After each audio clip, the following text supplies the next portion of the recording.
did this happen?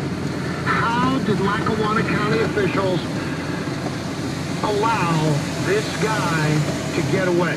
How did it take place? 883-0098. Hey, who do you blame? Somebody got to get blamed here. Oh, the blame game? Yes, the blame game.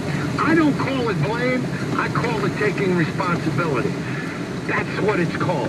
And if you want to call it blame, you go right ahead. Somebody got to get blamed, and somebody got to take responsibility, and somebody got to suffer the consequences of letting this wild man get out and run free. Thankfully, he didn't kill anybody else. Thankfully, he didn't maim anybody else. Thankfully, he didn't run over a child crossing the street. Thankfully, he didn't kill a cop. But some new person, I don't even know who the warden is. What's the warden got to say about this? A Munchak, another criminal, awaiting sentencing in federal court.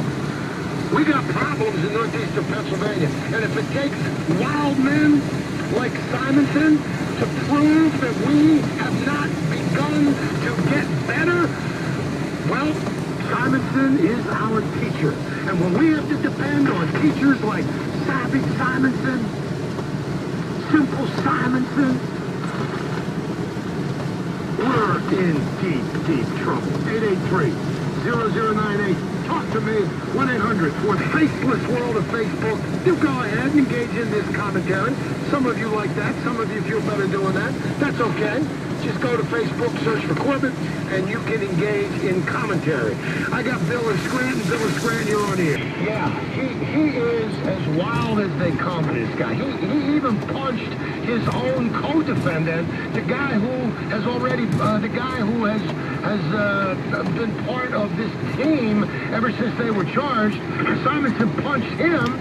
Then he attacked the inmate, almost killed the inmate in the Lakawanna County Jail. This guy should be held in a maximum security state penitentiary. You're right. I don't know what he was doing there anyway. That's right. Hey, I have no idea. We're lucky as taxpayers that we didn't have to support, that guy in a nursing home for the rest of his life yet.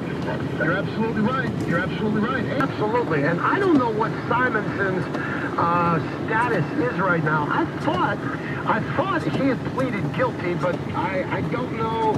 I just don't know. All I know for sure is this guy has an extensive, crazy record of violence.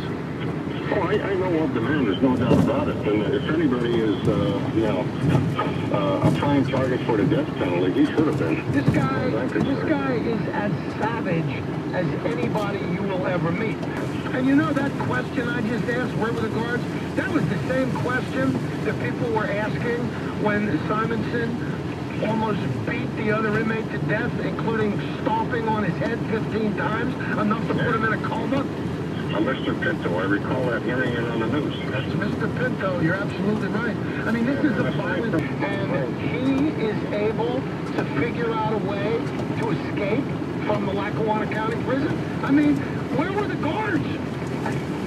Exactly. I don't know. There's a lot of incompetence there yet. Didn't they have a woman up there not too long ago who caused some kind of ruckus, and then she left her job, or? Well, she was Donato, I think her name was, the warden, and she was the warden back when the baby in a cage incident took place. And I mean, even if we go back beyond that, they had a warden there who was a thief.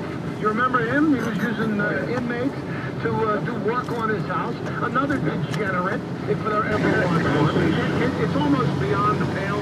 It's almost to the point where you look around and you say, if a guy like this guy, Simonson, can escape from a Lakawanna County prison that looks like something out of medieval times, where you'd expect him to be chained and have a moat with alligators in it, or poison oil being thrown from the roof.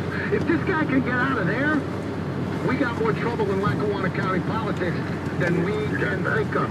So Luzerne County got a friend in incompetence here. Exactly. Okay, John, good talk. Okay, man, we'll take a break. Corey O'Brien, come on back and talk about how that guy got out of your jail. Watch show.